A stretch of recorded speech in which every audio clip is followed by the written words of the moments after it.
Roadhouse, un petit classique du cinéma d'action, un film qui est devenu culte. Alors c'est peut-être pas le film que les gens ont le plus tendance à citer, c'est plus aux États-Unis qu'il est devenu ultra méga culte, mais je suis sûr que beaucoup d'entre vous le considèrent comme culte. Alors moi je vous avoue que j'ai mis du temps à le voir ce film, tout simplement parce qu'il a une réputation qui est pas forcément ultra bonne au niveau des techniques de combat, surtout pour les amateurs d'arts martiaux et tout ça comme moi. Je reviendrai là-dessus durant la vidéo, ne vous en faites pas. Et j'avais vu quelques extraits, c'est vrai que ça n'avait pas l'air d'être le truc qui me motivait le plus. Et vous savez quoi? J'ai mis la galette dans le lecteur, et le film t'attrape avec sa magie. J'ai trouvé ça hyper bien, et c'est pour ça qu'on va revenir en détail dans cette petite vidéo. I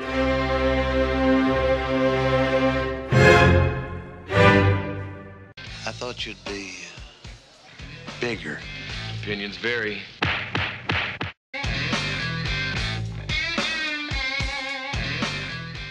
Roadhouse, ce film de 1989, film très culte aux États-Unis. Il a eu le droit à une suite tardive au format maison, hein, Blu-ray DVD, donc il est sorti en 2006. Je vous avoue que je n'ai vu que la bande-annonce de ce film, ça n'a pas l'air ouf du tout. Si vous avez vu ce que je vous ai dit en intro, peut-être que c'est vachement bien en fait, mais je ne l'ai pas vu, mais j'avoue que ça ne motive pas spécialement.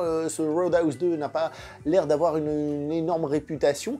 Et dernièrement est sortie l'affiche justement du nouveau Roadhouse, donc le remake de Roadhouse directement pour Amazon, avec entre autres Jake Gyllenhaal dedans, donc je me suis dit que c'était justement l'occasion de se lancer et de regarder ce film, donc voilà. Il faut savoir que ce film est donc produit par Joel Silver. Joel Silver, c'est un mec qui a produit tellement de bons films d'action à son époque. D'ailleurs, vous savez quoi? Je vais même pas me prendre la tête, je vais carrément vous sortir sa filmographie, hein, et je vais vous la lire pour que vous voyez une partie des films qu'il a produits. Il a produit Commando, le film avec Arnold Schwarzenegger. Il a produit L'Arme Fatale, rien que ça. Predator, les deux Predators, c'est lui. Piège de cristal, Die Hard, rien que ça. Le Dernier Samaritain, Ultime Décision, la saga Matrix. Les premiers films avec Jet Li aux États-Unis, tels que Roméo doit mourir ou En sursis. Il faut savoir que, évidemment, ce sont pas des chefs-d'œuvre, on va pas se mentir, mais bon, on va dire qu'il a eu le flair de donner la chance à Jet Li, et ça a été un succès quand même, donc ça a plu quand même à pas mal de monde. Et même par la suite, il a fait des films qui ont une certaine réputation, tels que Kiss Kiss Bang Bang, V for Vendetta, ou encore The Nice Guys, donc le film de Shane Black, donc celui duquel il avait donc acheté le scénario pour faire L'Arme Fatale. Donc le monsieur, niveau film d'action, niveau film de divertissement, il se pose comme ça. Franchement, c'est un grand monsieur, on ne peut pas nier ça. Le film Roadhouse de 1989 est donc réalisé par Roddy Harrington, un réalisateur qui, on ne va pas se mentir, n'a pas fait beaucoup de choses. Alors, ces films ont plutôt bonne réputation, hein, quand vous regardez sa filmographie et les avis dessus, mais ce n'est pas un réalisateur qui a fait beaucoup de films qui ont marqué. Alors, il y en a un qui s'appelle Gladiator, mais c'est pas Gladiator, c'est pas Ridley Scott, hein, on est bien d'accord. Il a fait un ou deux films qui ont plutôt des bonnes notes globales sur les sites, mais son film culte, le film qui fait que qu'on le cite aujourd'hui, c'est Roadhouse. Et je pense que beaucoup de réalisateurs rêveraient d'avoir un film comme Roadhouse qui leur permet de rester. Alors certes, on va peut-être pas dire que c'est un grand chef-d'œuvre de l'histoire du cinéma, ce Roadhouse, mais c'est un film culte et c'est déjà pas mal.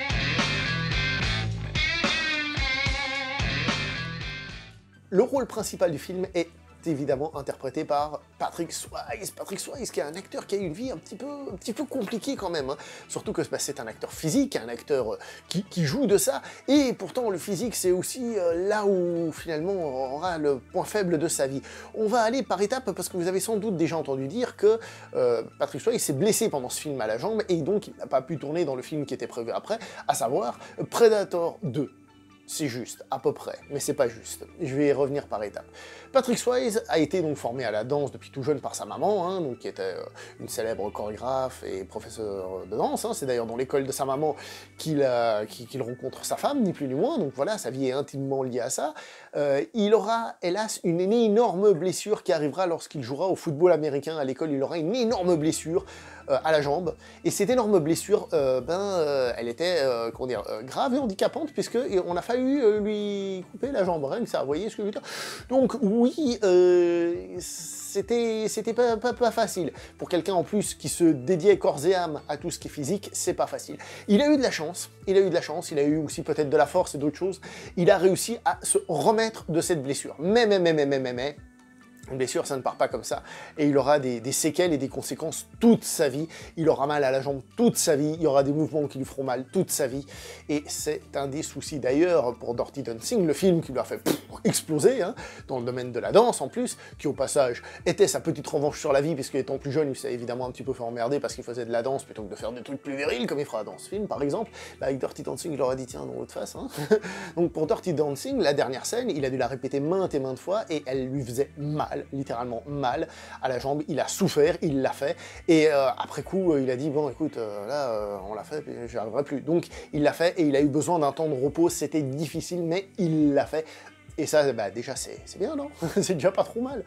Et donc, dans Roadhouse, puisque évidemment c'est un film d'action, l'acteur va se donner à fond, et c'est pas tant qu'il va se blesser à la jambe, mais plus que il va avoir des douleurs qui vont revenir, un faux mouvement, quelque chose, il va trop forcer sur la jambe, et c'est ce qui fait qu'il ne pourra pas faire le film Predator, ce qui va, hélas, le conduire à faire plutôt un film qui s'appelle Ghost, qui est juste un de ses films les plus cultes et les plus marquants de sa carrière à lui.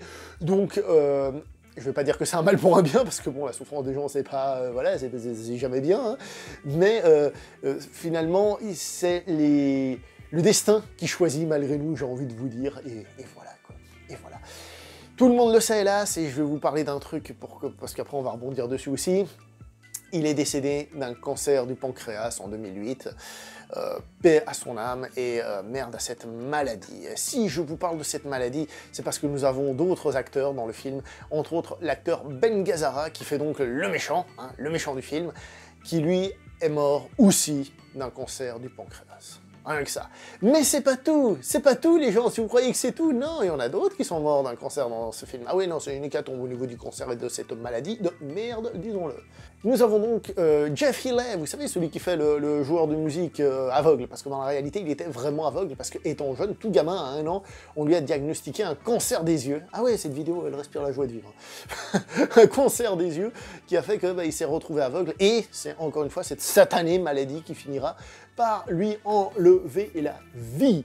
On va continuer quand même par d'autres acteurs, puisque la femme du film est interprétée par l'actrice donc Kelly Lynch, qui n'aime pas du tout ce film. N'aime pas du tout ce film, elle dit que c'est le meilleur pire film de l'histoire. Pourquoi est-ce qu'elle dit ça? Bah, en fait, c'est parce qu'elle a été très déçue, déjà parce qu'on l'a envoyée se former pendant 1 mois à l'hôpital pour l'apprendre à faire j'allais dire de la couture, oui, mais à faire donc des points de suture, qui finalement ne sera pas utilisé dans le film, donc elle l'aura là, hein, puisqu'elle utilise une agrafe, comme vous le savez, dans le film.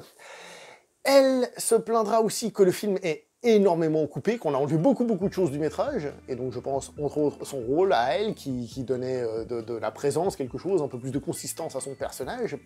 Et pour la petite histoire, elle déteste aussi le film à cause de Bill Murray, qui n'est pas dans le film.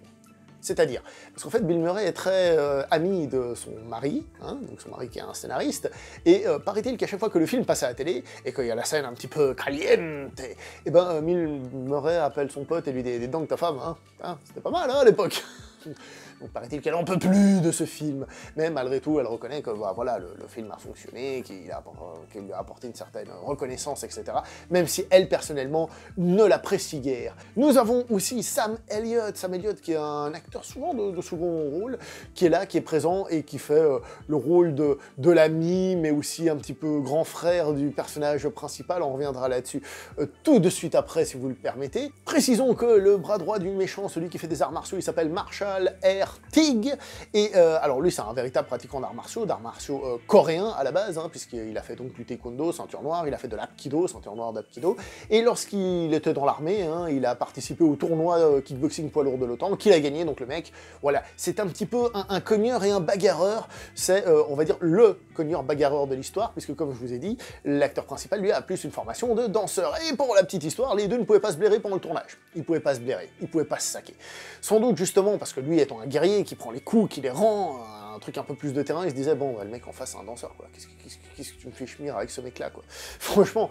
Et paraît-il que les deux se sont souvent défiés, et que les scènes de tournage, entre autres la fameuse scène de bagarre au bord du lac, hein, les coups étaient, paraît-il, appuyés, hein, parce qu'ils se provoquaient, genre c'est tout ce que t'as, bam bam, je te le rends, etc., etc. je vais pas vous mentir, ça fait un petit peu légende urbaine quand même, hein. Un petit peu légende urbaine dans le sens où ça fait aussi, vous voyez, là, il se tape vraiment dessus et tout pour vendre le film, c'est le genre de légende qui circule, mais c'est pas impossible en effet que les deux ne se soient pas bien entendus, mais, il faut pas oublier un détail, si jamais vous ne le savez pas, c'est que quelqu'un qui fait de la danse, alors il aura l'aisance pour apprendre la chorégraphie, mais il aura aussi une proprioception qui est assez proche de celle des arts martiaux, même si les mouvements peuvent manquer de, on va dire, d'essence, hein, pour faire la technique de manière précise et puissante, etc. Mais croyez-moi, pour m'être entraîné avec certaines qui faisaient beaucoup de danse, ce qui est de la chorégraphie et de la réussite, de faire la technique, par exemple d'être souple, etc., et ben, ça fonctionne bien. Et comme Patrick Swayze, c'est un sportif, ben, paraît-il qu'il avait du répondant et qu'il lui a bien répondu. Je profite, parce que je vous parle des deux, je vous ai parlé de la blessure de Patrick Swayze qui l'a empêché de tourner dans Predator 2, en fait, il n'y a pas que la jambe. Il n'y a pas que la jambe parce qu'en fait, lorsqu'il faisait la fameuse scène au bord du lac, hein, à un moment donné, donc justement, il se provoquait, etc., et il a pris un bout de bois et bam, il l'a tapé dans les côtes. Il pensait que c'était un accessoire et en fait, il lui a cassé 2 côtes. Voilà. J'ai une bonne nouvelle. Les deux ont fini super copains à l'arrivée. C'est pour ça que je suis un petit peu sceptique aussi quant à la légende. Les deux ont fini super méga copains, les deux s'adoraient à l'arrivée et tout, donc finalement c'est une histoire qui finit bien. À l'écriture du film, nous avons 2 personnes, puisque nous avons donc David Lee Henry et Hilary Henkin, qui s'occupent du scénario de ce film. Paraît-il que ce film est inspiré d'un livre, alors il n'adapte pas le livre, il s'inspire, je pense, lointainement, c'est ce qui lui a fait germer l'idée du livre, donc le livre Légende d'automne, qui a été adapté au cinéma, au passage, hein, avec un certain Brad Pitt dans le rôle principal. Et alors, j'ai pas lu le livre, j'ai vu le film, et en regardant le film, on se dit que s'il y a une inspiration, elle est en effet très lointaine. Alors, on peut y voir une petite inspiration dans le fait que le personnage de Tristan, puisque Tristan est Iseult, le personnage interprété par Brad Pitt dans le film, c'est quelqu'un qui a tendance à vagabonder de manière un peu perdue, en étant un petit peu dépressif sur les bords, on va dire ça comme ça, hanté par un passé et par la mort de certaines personnes. On peut y voir cela, certes, je ne doute pas, d'ailleurs, pour la petite histoire, dans le film, au bout d'un moment, on voit donc le personnage interprété par Patrick Swayze qui lit un livre, et c'est quel livre Légende d'automne. Donc, semble-t-il, il y a en effet cette idée-là.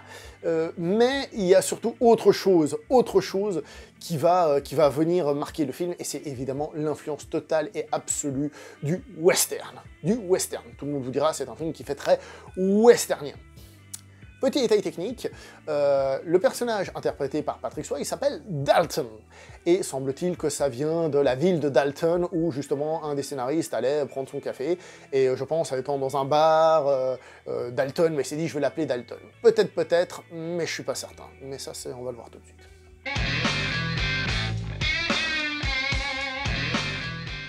C'est évident, tout le monde vous le dira, ce film est un western. Pourquoi? On a cette espèce de héros solitaire qui va d'un endroit à un autre, qui résout un souci et qui va ailleurs, sans passé ni futur, on sait pas trop où il va. C'est un homme qui est dur, qui est seul. On lui demande de faire le videur dans des saloons, hein, dans des espèces de bars dansants. Donc c'est son travail, il est dans les saloons où ça se bagarre à coups de gros bourre-pif et tout. On est dans le western, évidemment.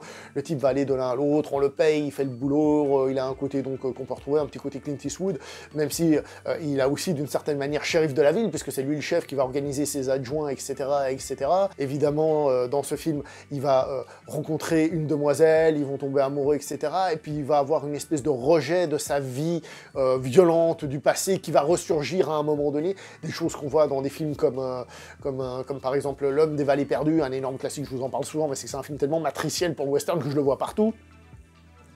Le film Unforgiven de Clint Eastwood, hein, qui inspire beaucoup de l'autre film, hein, justement, on retrouve ce côté, voilà, j'ai été quelqu'un, je veux plus l'être, peut-être que je le redeviens à un moment, mais c'est pas ce qu'il faut, etc. Donc, en effet, le film a un côté très western.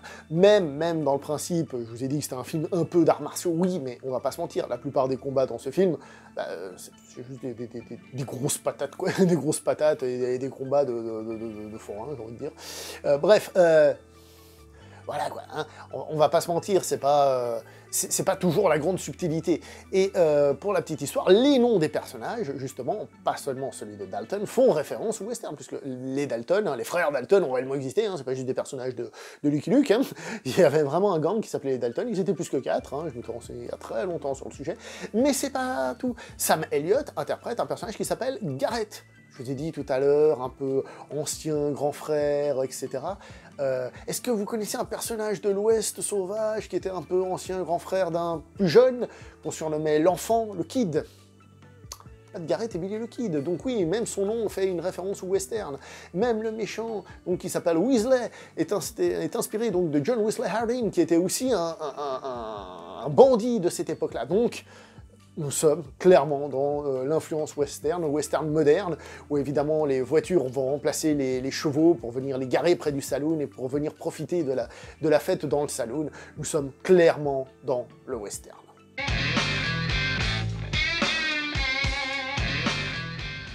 Le personnage de Dalton est donc chargé de faire le shérif, on va dire, d'un saloon. Jusque-là, tout va bien.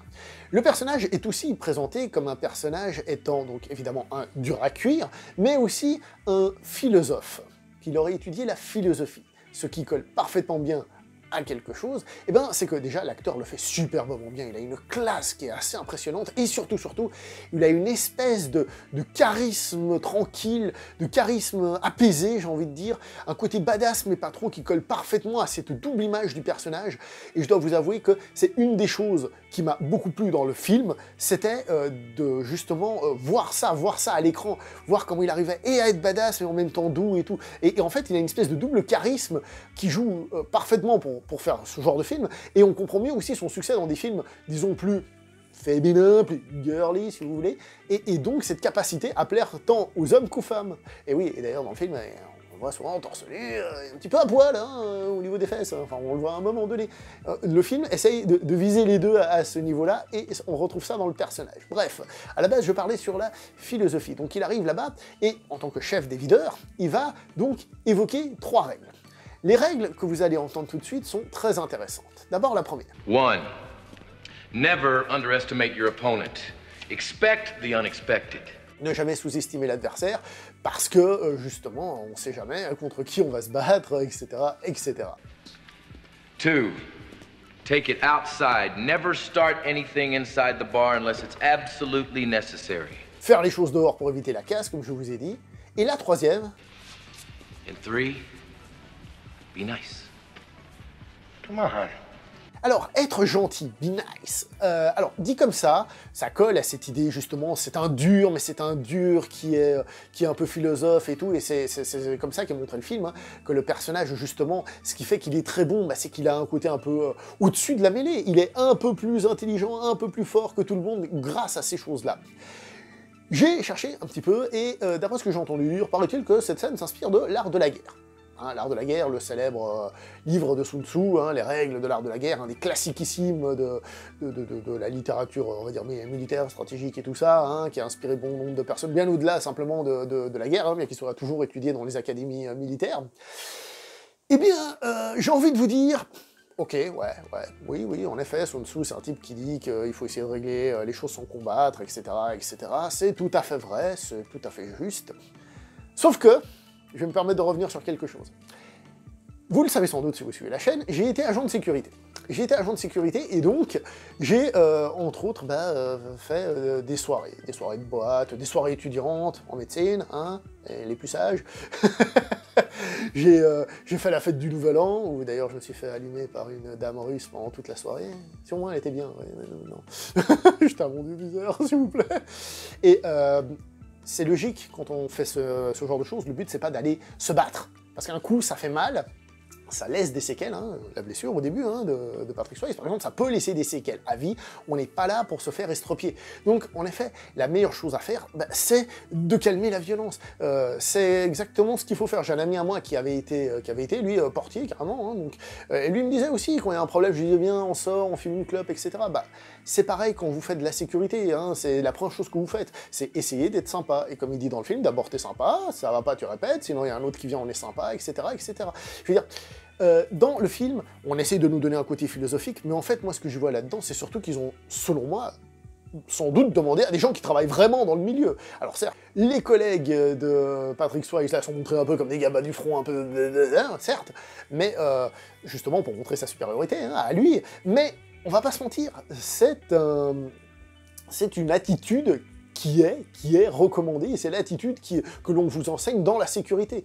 Si quelqu'un, je sais pas moi, vous êtes à une soirée, puis, enfin non, vous êtes quelque part et vous êtes devant, je sais pas moi, une zone réservée au personnel, et on voit la porte des toilettes, et il y a quelqu'un qui arrive, ouais, j'ai besoin d'aller aux toilettes, et vous lui dites, non, dégage. Il va réagir comment? Bah, il va s'énerver. Non, c'est interdit.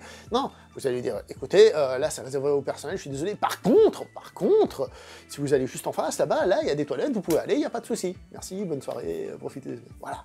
Ça, c'est la sécurité. Donc, inspiré de l'art de la guerre, sans doute, pour ce côté asiatique, arts martiaux, tout ça, je ne dis pas.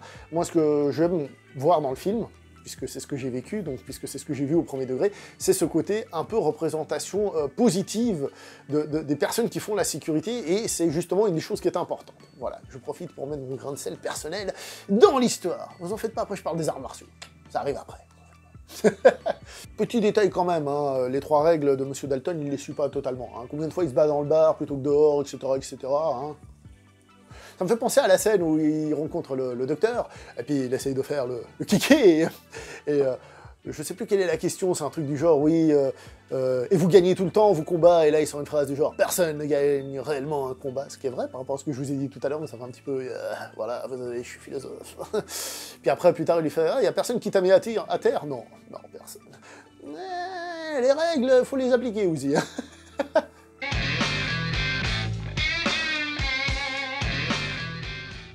Petite pause avant de passer à la suite des gros morceaux qui nous attendent, une petite pause dans laquelle on va revenir sur vos avis à vous, les avis des gens. J'ai posé la question sur les réseaux sociaux, qu'est-ce que vous pensez du film Roadhouse? Et voici certaines réponses que j'ai eues. On a eu bien, les acteurs sont bons, mais certains combats sont ridicules. Je parle des combats juste après. Vu des dizaines de fois et revu il y a peu, c'est toujours un plaisir. Du Dirty Dancing, où la mandale remplace la salsa, et où les coups de botte dans la glotte se substituent aux danses lascives, avec autant de finesse que Rombo qui fait de la couture. Pour moi, c'est du pur kiff. Pardon.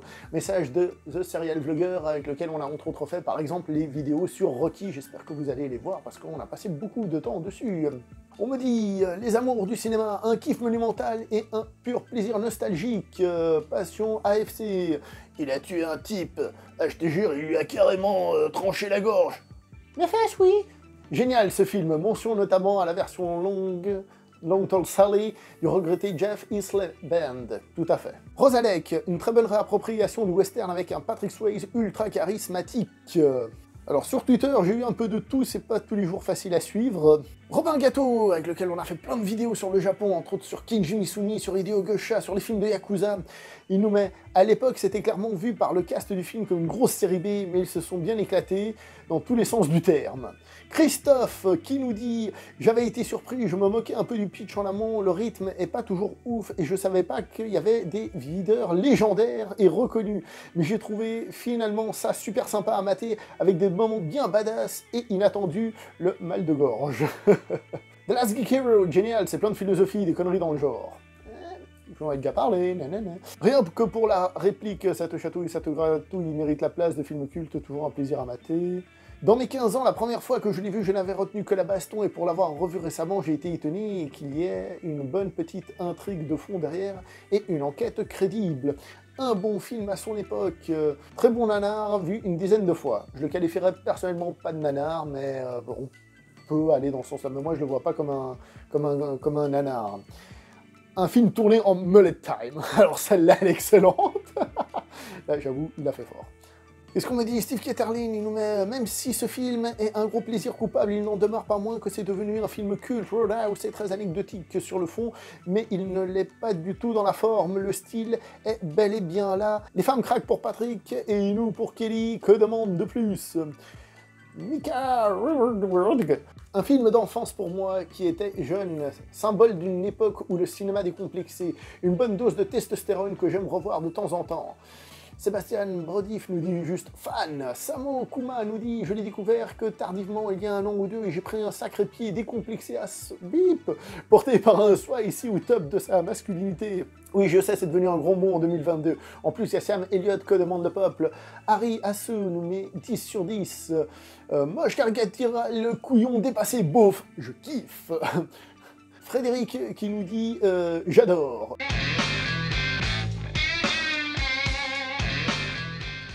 Les combats, les scènes d'action. Il paraît qu'on est dans un film d'action. Je vous avoue que on ressent tout l'attirail des films d'action, mais c'est un film d'action un petit peu particulier, dans le sens où un film d'action, on va mettre l'accent sur les scènes d'action. Or, comme je vous ai dit, la plupart des scènes du film sont des bagarres, en fait. C'est juste de la bagarre. C'est pas négatif, mais c'est juste de la bagarre. Et quand viennent les scènes d'arts martiaux, ce qui est intéressant aussi, c'est qu'en fait, ces scènes d'arts martiaux, n'étant pas non plus exécutées toujours de la meilleure des manières, diverses choses qu'on va voir tout de suite, et ben en fait ça brouille un petit peu la différence entre la pure bagarre et travail des arts martiaux précis et tout ça. Bon, on va pas se mentir, hein, personne se bat à coup de technique de base, hein, même si on a fait des arts martiaux, mais je trouve que cette différence qui est souvent très marquée dans les films, bah là, elle n'est pas totalement marqué, évidemment, avec le personnage du grand méchant, enfin du bras droit du grand méchant, on va dire, mais la grande menace, là on passe vraiment aux arts martiaux. Mais le fait que ce soit un petit peu comme ça mélangé, j'aime bien, parce que ça veut dire que finalement, bah, c'est de la bagarre pure et dure. Alors, est-ce que c'est bien filmé, est-ce que c'est bien monté? On va dire c'est dans la moyenne américaine, hein, au niveau des bagarres, je m'en fous, mais c'est vrai que bon, il y a toujours 2 plans pour un coup, je fais semblant de taper, ensuite on coupe, j'encaisse le coup, voilà, c'est du basique, et il y a des plans qui sont vraiment pas bons, il y a des ratages complets. Je vais vous montrer un exemple du combat au bord du lac, hein.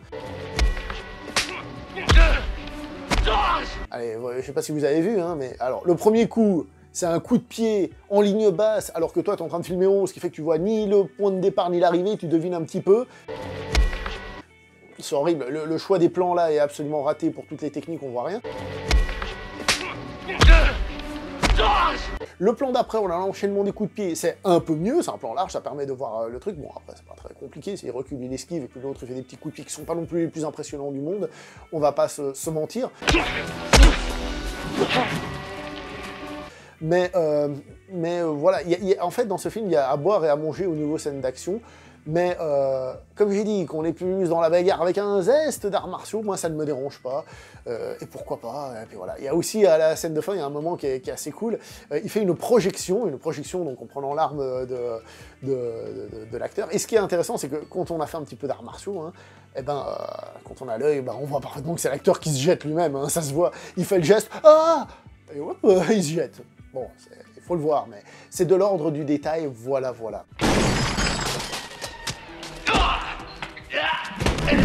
Donc le film, il a ses qualités, il a ses défauts, des plans plus réussis, d'autres moins réussis. J'avoue que, justement, j'avais un petit peu peur de Patrick Swayze, et je trouve qu'il s'en sort. Par rapport à ce qu'est le film, il s'en sort bien.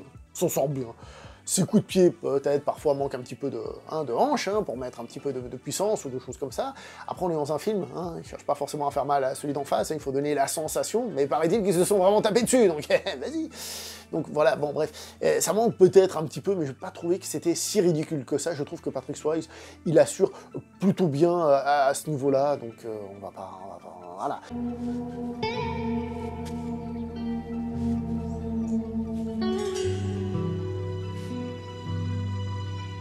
Patrick Swayze, on le voit à un moment donné faire des mouvements d'arts martiaux, ça semble être des mouvements un peu typés tai chi, je suis pas un expert, hein, donc s'il y a des experts, je compte sur vous. Alors, la forme externe m'a l'air d'être, comment dire, plutôt correcte, bien que de manquer de précision. Vous savez, quand un geste est travaillé, on sent que c'est pas juste qu'il est fait, c'est qu'il est fait comme il doit être fait.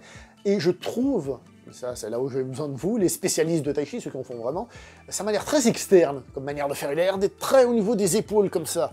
Et si c'est ça, alors ça aide, hein, pour le côté américain, je monte mes muscles et tout, mais voilà. Il n'a pas l'air d'être tout à fait ça.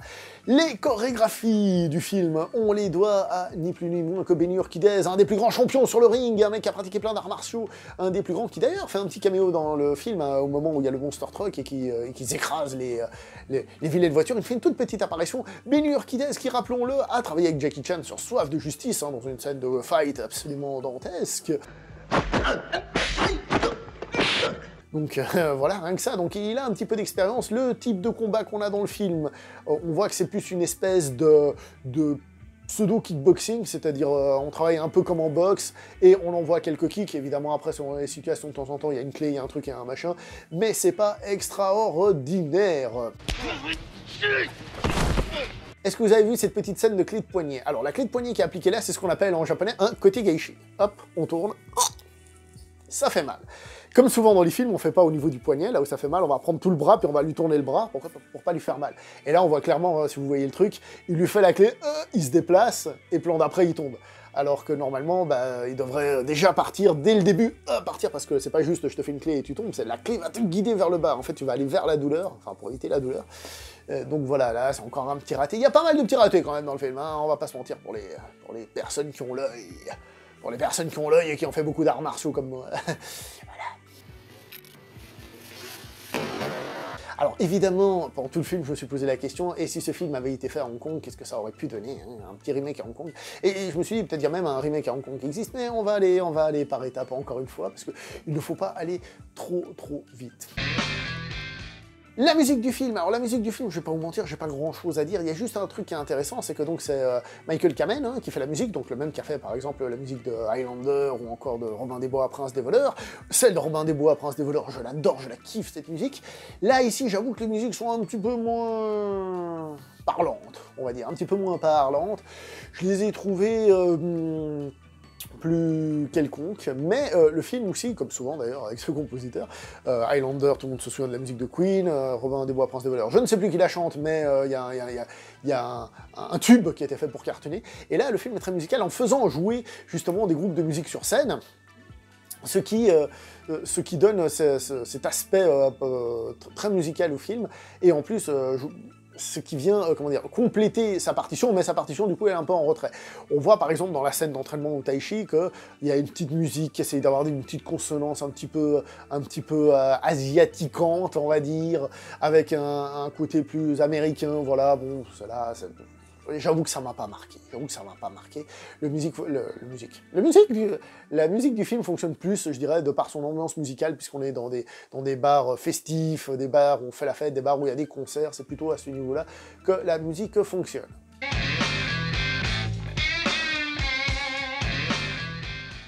Pendant tout le film, je me suis demandé, qu'est-ce qu'aurait été ce film si ça avait été un film de Hong Kong hein. Alors c'est possible qu'il ait un équivalent Hong Kong, je dis pas, hein, une espèce de remake, hein, ça peut arriver, je reviens là-dessus après. Je me suis dit, bon, les scènes de fight, elles auraient été plus longues, plus spectaculaires, peut-être plus martiales dès le début, pas moins le côté bagarre, ça aurait été un film qui aurait pu coller, le côté un peu série B, on s'en met plein la gueule, ça aurait pu être absolument jouissif d'un niveau supérieur, hein, un peu moins américain, évidemment, dans la mise en scène, peut-être un petit peu plus léger, mais beaucoup plus efficace. Et à ce moment-là, j'ai un truc qui m'a fait bim dans la tête. Bim dans la tête. Alors, j'ai cherché sur Internet, voir s'il y en a qui ont aussi le bim dans la tête. En français, j'ai pas trouvé. En anglais, j'ai trouvé une personne qui en parlait. Donc je me suis dit, je suis pas le seul, donc ça veut dire que la théorie a l'air d'être pas si mauvaise que ça. En fait, ce film, j'ai déjà vu à Hong Kong. Ah oui! Je vous raconte l'histoire du film vite fait, de ce film, hein, Roadhouse. Donc je vous ai dit, c'est l'histoire d'un mec qui est un spécialiste pour nettoyer les bars, hein, on va dire, qui est recruté dans un bar où il y a des soucis, il va donc faire la bagarre avec les pas gentils qui viennent faire la caca dans le bar, et comme ce sont un peu des mafieux, hein, au bout d'un moment, la bagarre, elle va aussi avoir lieu hors du bar, et finalement il va taper le bras droit du mafieux qui fait des arts martiaux, hein, et il aura tapé les mafieux, voilà, en gros c'est ça. Je vais vous parler d'un film de Hong Kong. Vous me dites si vous voyez le lien. Alors c'est l'histoire d'un gars qui est envoyé généralement sur différentes missions à gauche à droite, ça a l'air d'être un mec qui aime bien la bagarre aussi, hein, qui n'a pas vraiment de passé ni de futur, hein, qui est envoyé dans un restaurant qui est embêté par la mafia locale. Quand il arrive, il va donc faire la bagarre aux méchants, hein, et je rappelle que les gens qui sont sur place, les serveurs font aussi la bagarre, hein, un peu comme les videurs dans Roadhouse, ils sont aussi cassés la gueule, mais avec lui, il casse la gueule au vilain mafieux. Qu'est-ce qui se passe cette fois? Le mafieux fait venir des experts en arts martiaux, et on finit dans un combat absolument épique contre des pratiquants d'arts martiaux. Ce que je viens de vous raconter, c'est La Fureur du Dragon, avec Bruce Lee. Et je vous raconte vite fait le film en abrégé. Le personnage de Bruce Lee est un personnage qui semble un petit peu simplet, comme ça, qu'on envoie résoudre des petites missions. Il est envoyé en Italie, dans un restaurant chinois installé en Italie, embêté par la mafia locale. La mafia locale, donc, qui vient chercher des noises, et lorsque Bruce Lee arrive et commence à savater tout le monde, qu'est-ce qu'ils font? Ils recrutent, entre autres, un certain Chuck Norris, et on a un combat entre Chuck Norris et Bruce Lee à la fin. J'ai fait, waouh! En réalité, Roadhouse, c'est La Fureur du Dragon, mais très américanisé, c'est pas un remake. Ce serait une inspiration, une réappropriation. Alors je ne sais pas si c'est officiel avec ce que je vous ai dit sur inspiration de légendes d'automne et tout ça, mais ça reste vachement intéressant comme truc. J'ai fait, ah! Et en anglais, j'ai trouvé d'autres personnes qui ont eu cette réflexion, donc je suis pas le seul. Voilà.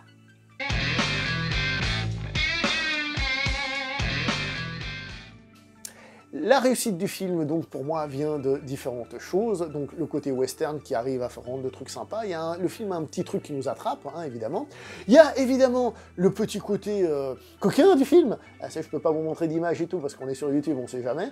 C'est évidemment du coquinage grand public, mais on a quand même des filles en maillot de bain, 2-3 plans sur les nichons, 2-3 trucs. Le film joue là-dessus, on va pas se mentir.